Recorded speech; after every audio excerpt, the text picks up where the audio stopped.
Assalamualaikum warahmatullahi wabarakatuh.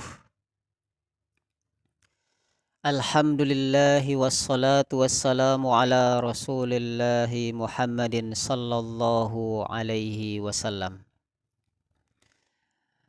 Alhamdulillah, gimana kabarnya Bapak Ibu? Insyaallah sehat semuanya? Alhamdulillah. Alhamdulillah. Alhamdulillah bikhair.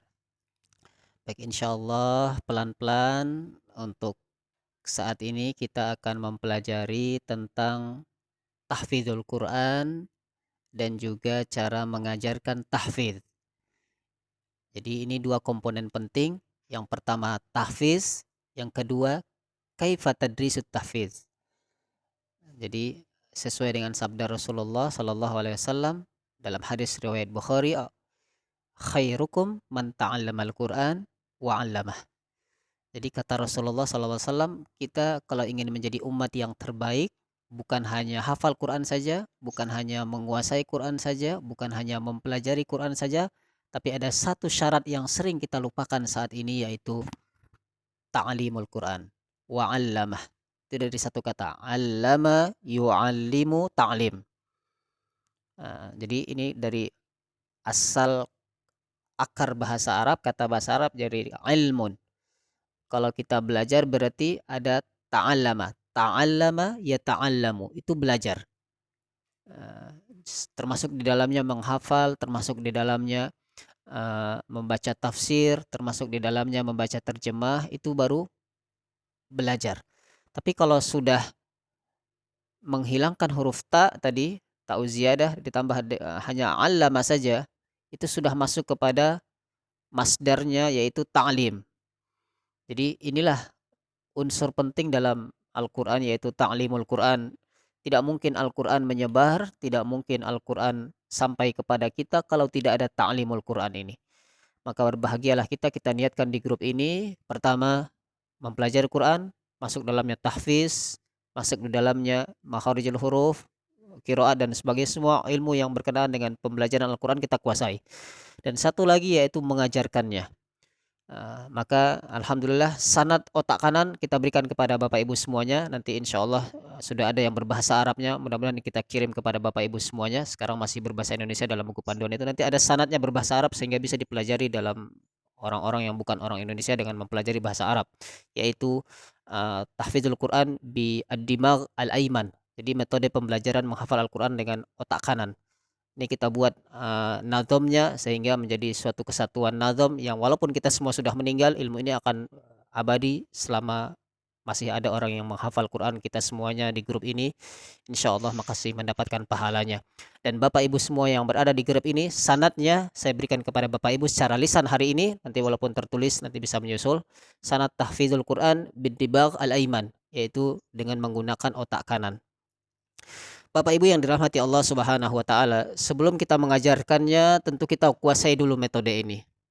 Maka kita butuh majelis ini, kita butuh sarana ini, kita butuh Zoom ini, kita butuh makalah, kita butuh praktek, dan mudah-mudahan dengan izin Allah Subhanahu wa taala di akhir tahun ini 2022, dari majelis ini, dari grup ini, ada yang sudah bisa mengajarkan Al-Quran dan bisa mawisuda. Nanti kita fokuskan di Darul Hidayah 2022, ada 5 kategori: yang hafal juz amma, yang hafal juz 1 sampai juz 3, hafal 30 juz, hafal 15 juz, semua kita wisuda. Dan ini semua tentu masih lama karena acara nanti November 2022. Kita fokus di grup ini, kuasai metode ini dulu, hafalkan Al-Quran, nanti kita syiarkan dan kita ajarkan murid-murid kita bagaimana menghafal Al-Quran dengan baik dan benar dengan izin Allah Ta'ala.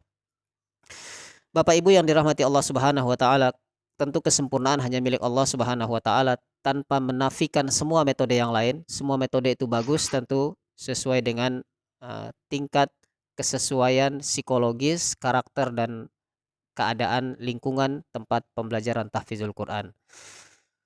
Untuk metode otak kanan ada 3 komponen yang sudah kita ajarkan sebelum-sebelumnya di grup-grup sebelumnya, baik yang tatap muka maupun yang online. Yang ada buku panduan dilihat di kata pengantar dari saya berikan pengantar di situ. dan ini adalah beberapa bahan tesis S2 saya yang saya fotokopikan dan mudah-mudahan dibaca terlebih dahulu. Nanti saya jelaskan secara lisan di sini. Prinsip utamanya yaitu al-azam, yaqra' dan talqin. Nah, jadi ini kalau menghafal butuh 3 komponen ini. Apa Bapak Ibu? Al-azam, yaqra' dan talqin. Nah, kalau kita mau mengajarkan 3 komponen ini, tentu kita membutuhkan manajemen. Bagaimana pembelajaran Al-Quran itu bisa maksimal. Khususnya di kelas. Bagi kita yang punya kelas, tentu nanti ada pembuatan persiapan atau RPP kita kenal. Ada bahan pelajarannya, ada evaluasinya, ada metodenya, ada kurikulumnya. Kalau ini tentu masuk kepada yang kita kenal dengan sistem pembelajaran. Tentu dengan menganut kepada prinsip 3 yang tadi. Al-azam, yaqra, talqin. Apa saja al-azam, yaqra, talqin ini? Yang pertama yaitu al-azam. Seorang guru ataupun seorang yang ingin menghafal Al-Quran harus mengutamakan ini. Kegigihan niat. Mencari ridho Allah subhanahu wa ta'ala.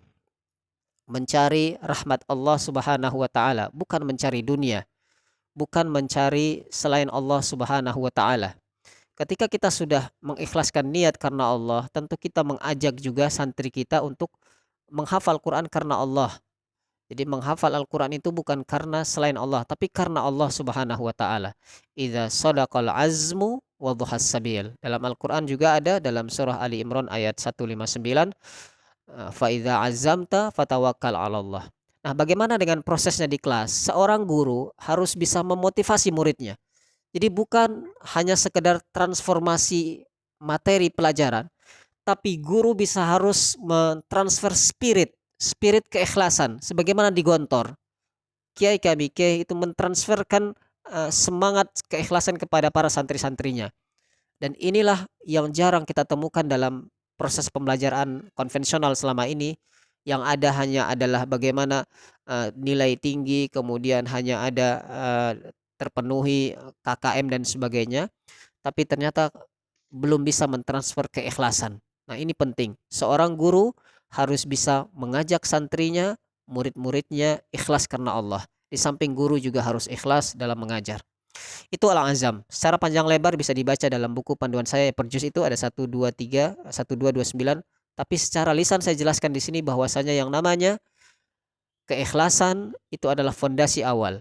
Innamal a'malu bin niat. Rasulullah SAW mengatakan ketika suatu niat itu salah, maka akan terjadi yang namanya kesalahan dalam beramal.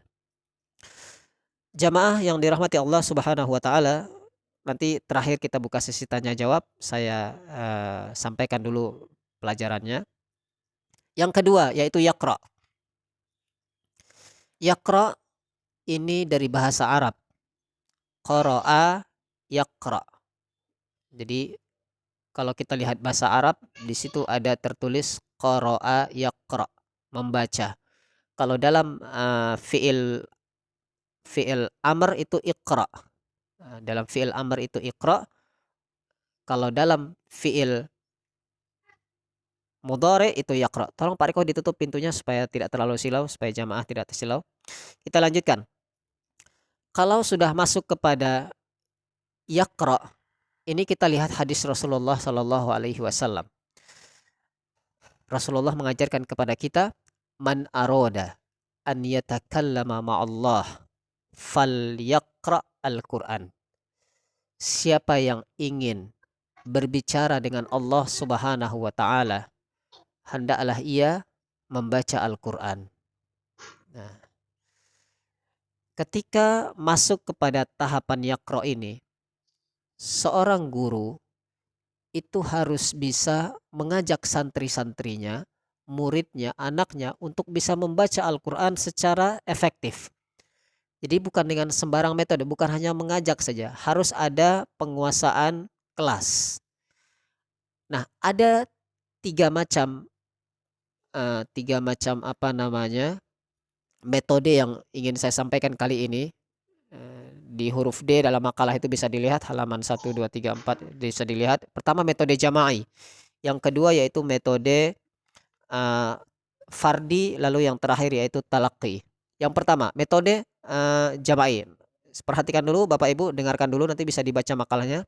Metode jama'i ini adalah bagaimana guru bisa mengajarkan tahfizul Quran secara berjamaah, namanya juga jama'i.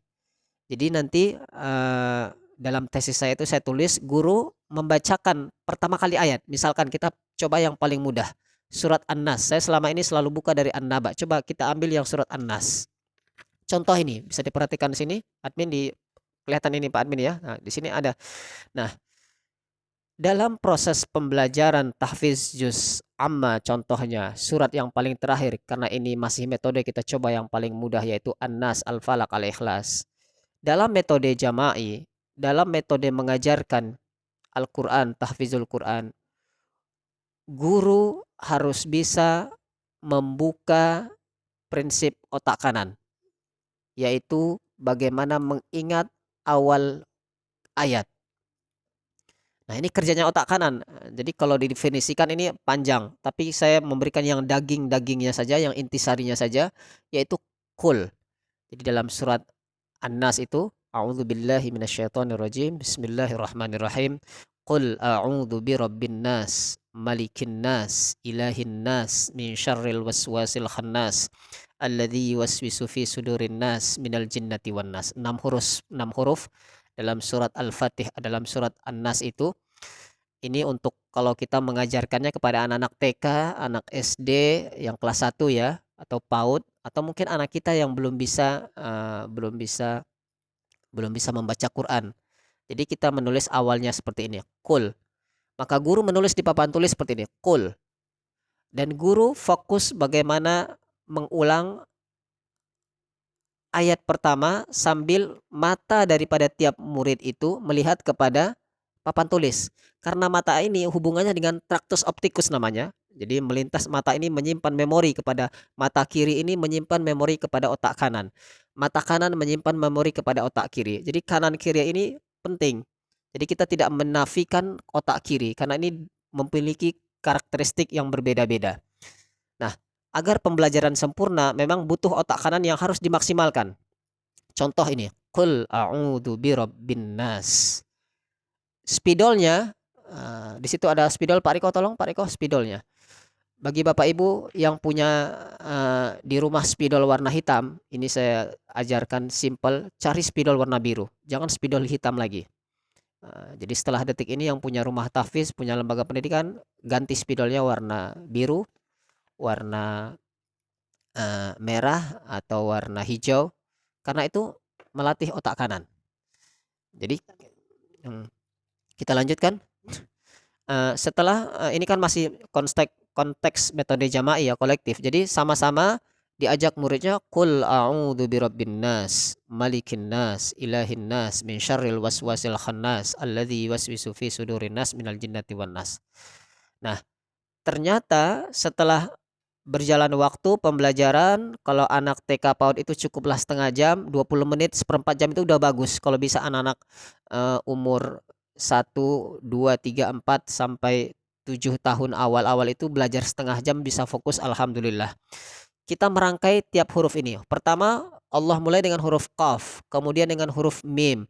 Ayat ketiga Allah mulai dengan huruf alif atau hamzah, kemudian mim. Jadi itu dibantu murid mengingat QM imam, kamu imam.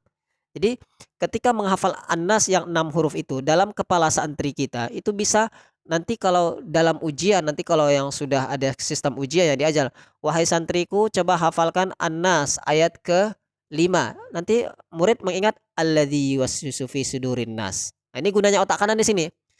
Menghafalnya sama, tapi dalam evaluasi santri yang telah diajarkan metode otak kanan ini bisa mengingat ayat berapapun dengan izin Allah. Nah, alladzi yuwaswisu fi sudurin nas. Itu ayat karena mengingat alladzi. Kemudian ayat yang ketiga, mim, malikin nas.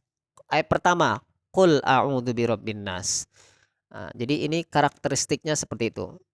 Nah, bisa kita memakai jari, qul a'udzu birabbin nas, malikin nas, ilahin nas, min syarril waswas, juga bisa. Ini salah satu teori kinestetik dalam pembelajaran tahfidz Quran menggunakan jari.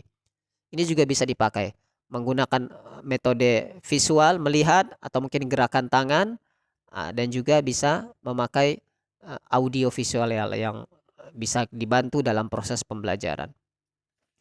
Bapak Ibu yang dirahmati Allah Subhanahu wa taala, kembali kepada makalah. Yang kedua, setelah metode jama'i, tentu ini kelebihannya ada ya Bapak Ibu ya, dibaca di situ. Kalau metode jama'i ini kelebihannya tentu santri itu bisa menyelesaikan target sesuai dengan keinginan gurunya. Jadi pembimbing bisa mudah mencantumkan misalkan untuk satu semester ini yang dihafal ini kalau juz 30.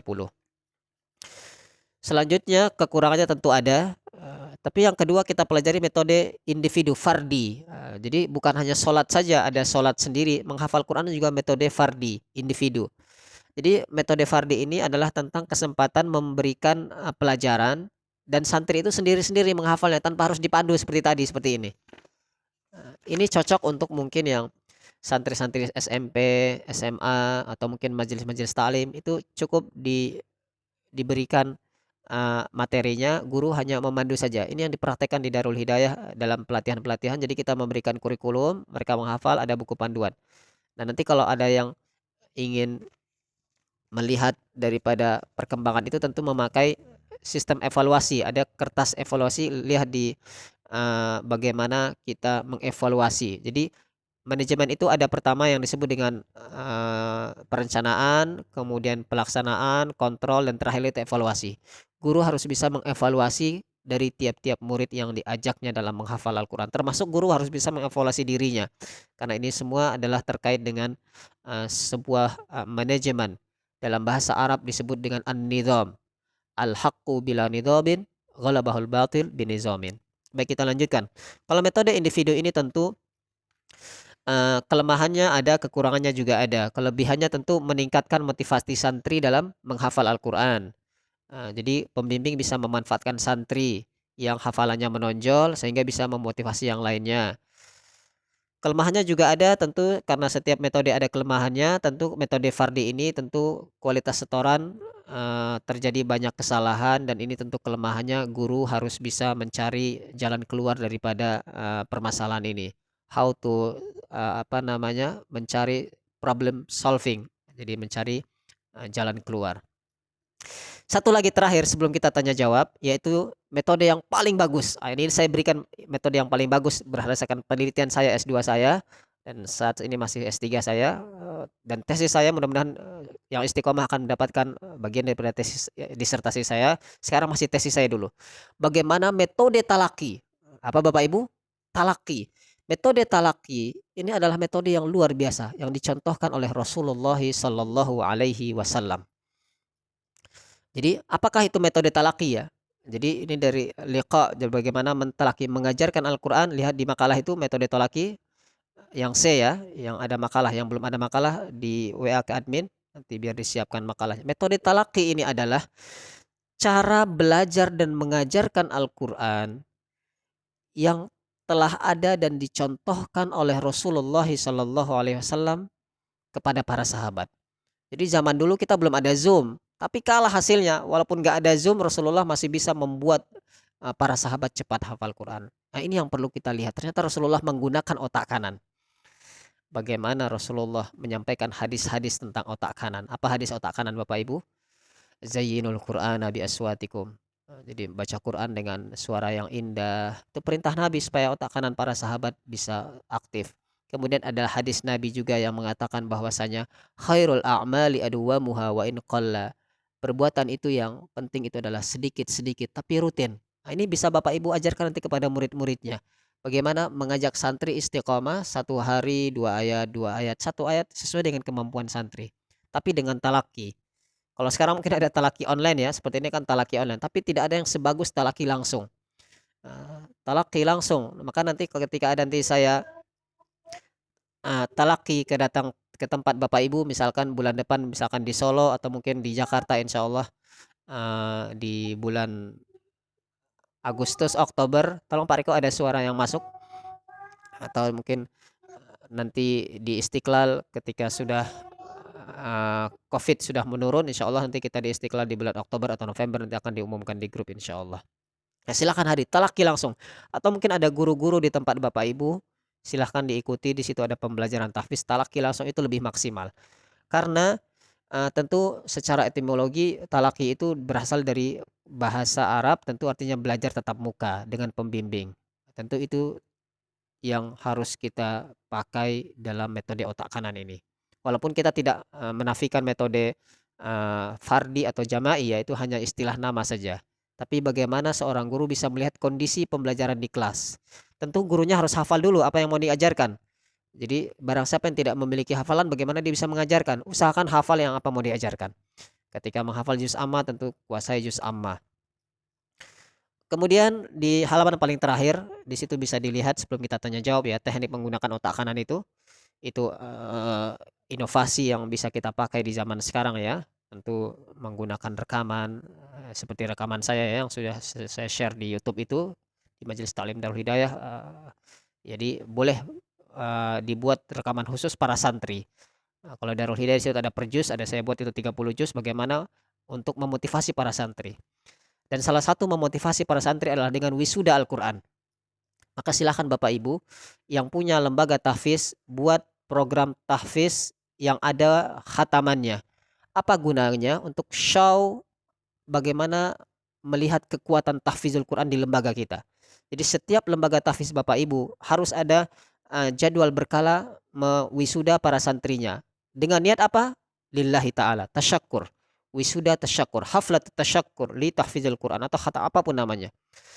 Jadi ini salah satu guna untuk memotivasi para santri kita. Dan untuk Darul Hidayah insya Allah nanti di bulan November 2022 sambil peresmian, tanah wakaf oleh Bapak Bupati Ponorogo insya Allah dengan izin Allah Ta'ala sedang dijadwalkan dan nanti akan diundang beliau. Itu juga untuk memotivasi. Undang, pemimpin daerah atau mungkin, ulama yang dianggap tokoh di rumah Bapak Ibu. Itu guna memotivasi dan event-event seperti ini penting. Jadi lembaga tahfiznya, kegiatan di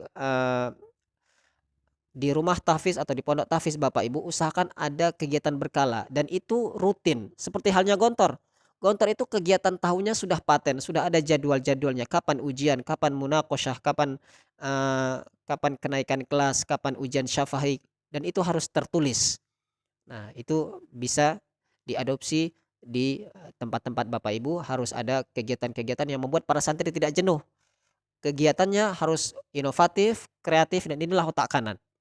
Tolong Pak Riko ditampilkan, slide-nya sudah? Ya, saya mulai dari slide yang pertama Bapak Ibu ya sebelum kita tanya jawab, setelah nanti mau tanya jawab silahkan. Dan alhamdulillah secara materi telah saya sampaikan, semoga bermanfaat insyaallah dengan izin Allah taala.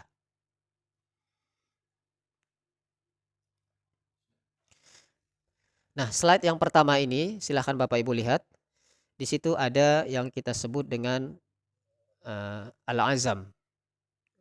Jadi al-azam itu sudah saya jelaskan tadi ya, kemudian yaqra, lalu yang terakhir talqin ini. Talqin ini yang kita sebut dalam konteks evaluasi. Nah, jadi ketika menghafal Al-Quran, mengulang-ulang sebuah ayat 5 kali, nanti tutup Qurannya. Nah, jadi kalau kita punya papan tulis nanti ini dihapus. Nggak usah, jadi dihapus, apa namanya, dihapus papan tulisnya. Kalau yang kita menghafal sendiri berarti nanti Qurannya nanti ditutup. Jadi setelah mengajak murid membaca 5 kali minimal, kalau yang lemah otaknya mungkin masih pemula boleh 10 kali. Ini minimal, standar minimalnya 5 kali. Boleh, 20 kali silahkan, ini minimal, kita berikan standarnya minimal 5 kali. Nah, dalam talqin ini, guru mulai mencek satu persatu.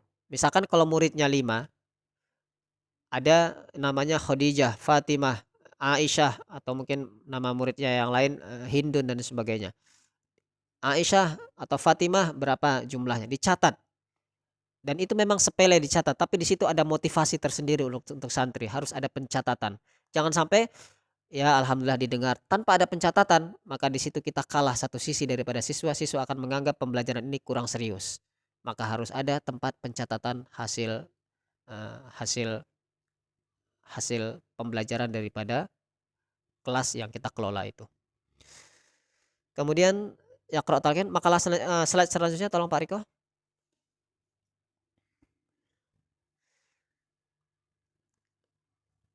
Ya.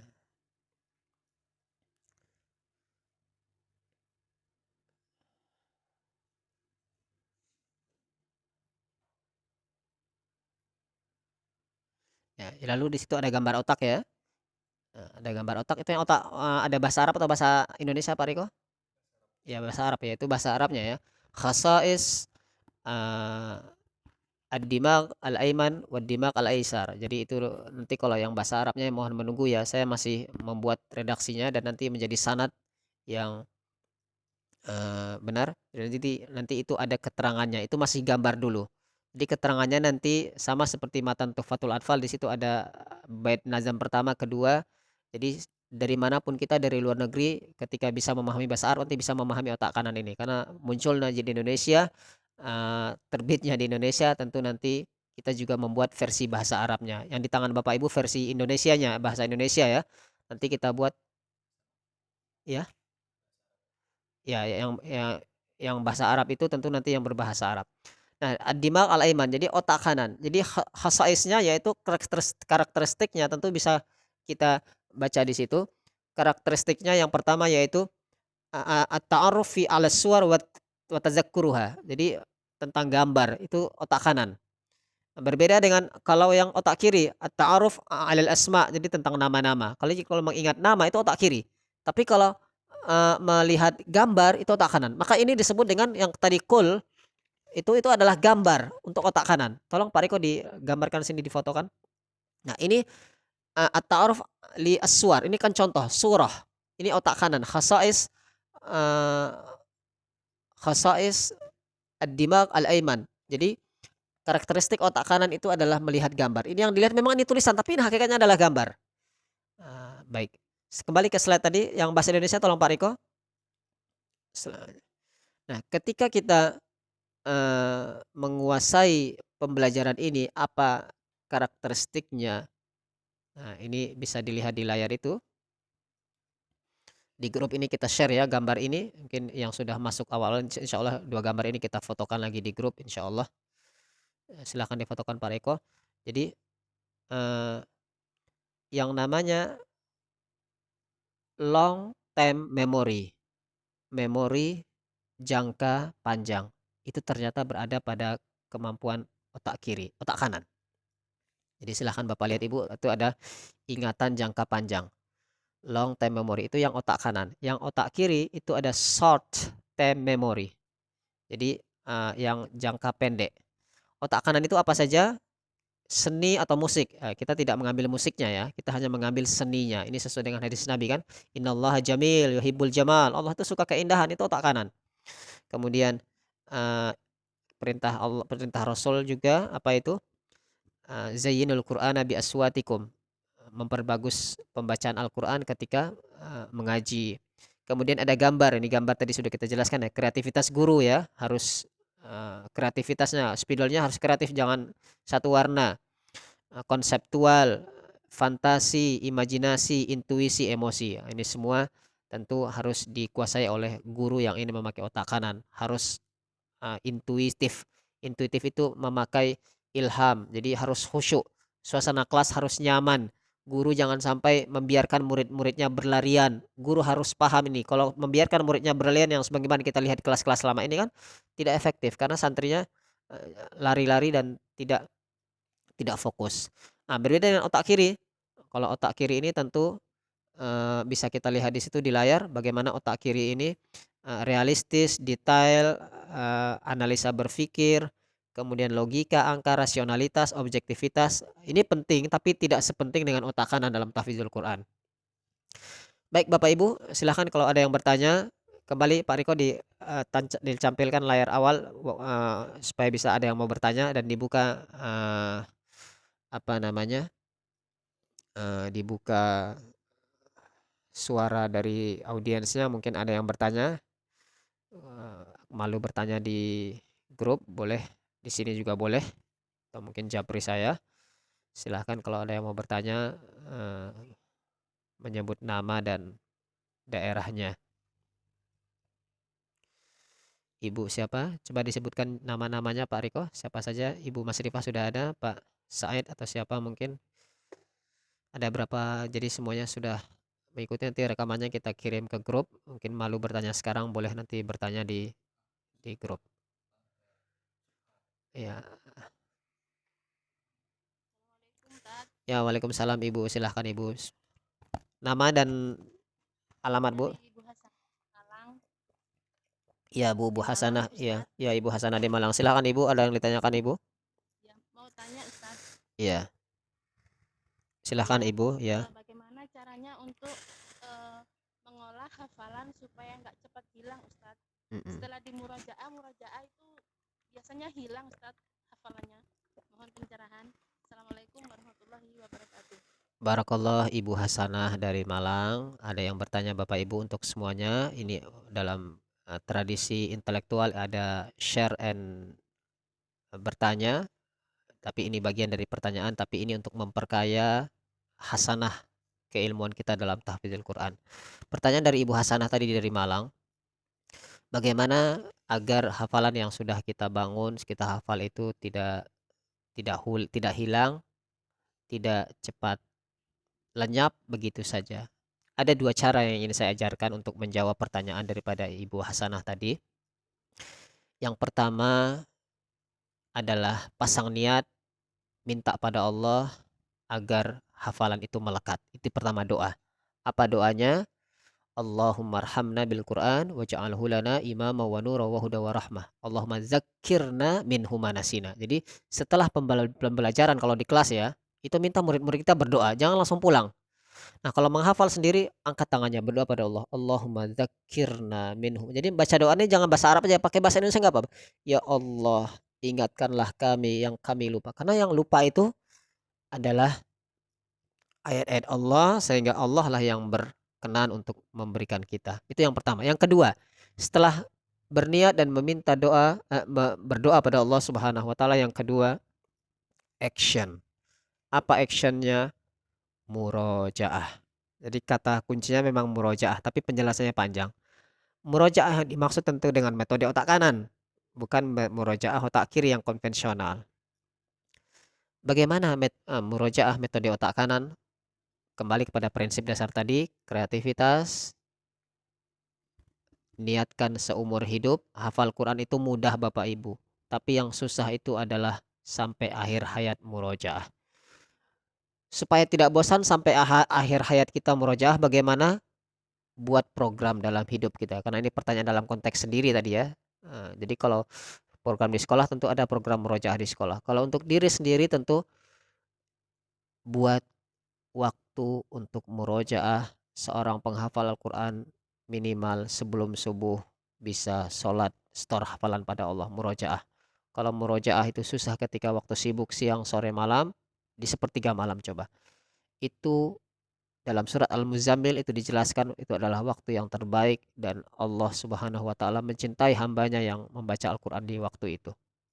Maka saran saya, gunakan otak kanannya dalam murojaah, pakai rekaman, direkam apa namanya? Suaranya Ibu Hasanah ya untuk konsumsi sendiri aja. Bukan untuk di-share, tapi kalau memang ada murid nggak apa-apa di-share ke murid. Tapi kalau menghafal sendiri untuk konsumsi sendiri. Nanti Ibu Hasanah sedang bawa mobil atau bawa motor diperdengarkan atau mungkin sedang menyapu di rumah, sedang masak dengan dengar karena suara kita ini terbatas. Sedikit-sedikit kita harus minum karena terbatas.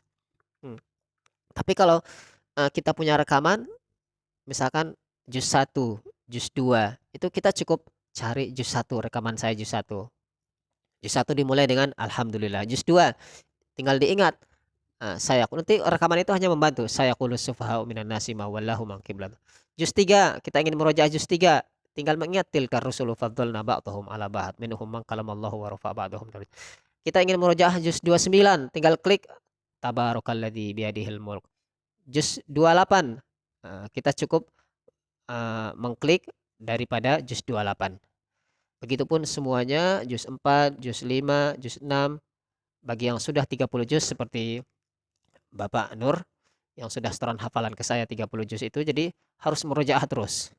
Tentu harus punya rekaman persuara per juz, minimal per juz, dan itu diulangi terus, diatur waktunya dalam 1 bulan itu mana yang harus dimurojaahkan sehingga istiqomah dalam mengulang hafalan. Ya, dalam buku saya yang berwarna hijau itu bisa dilihat di halaman terakhirnya itu. Bagaimana tentang konsep-konsep murojaah.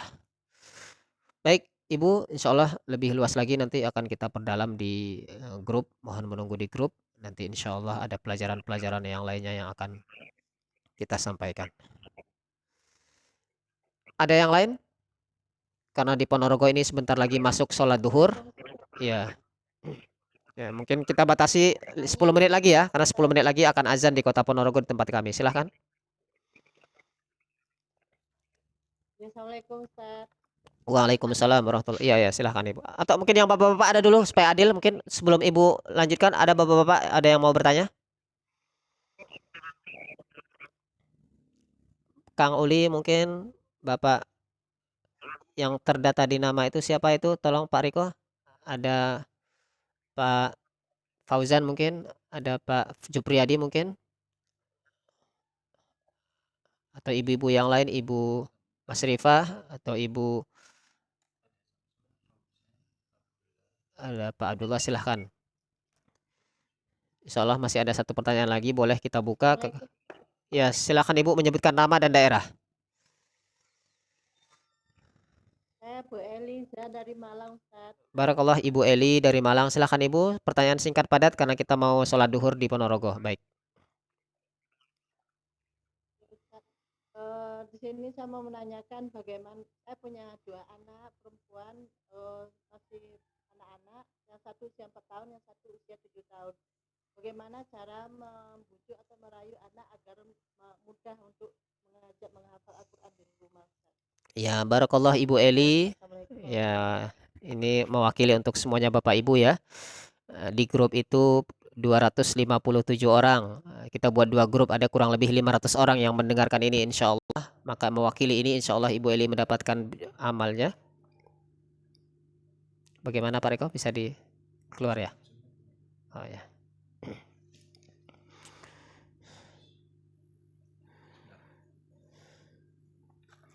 Masuk lagi nggak apa-apa.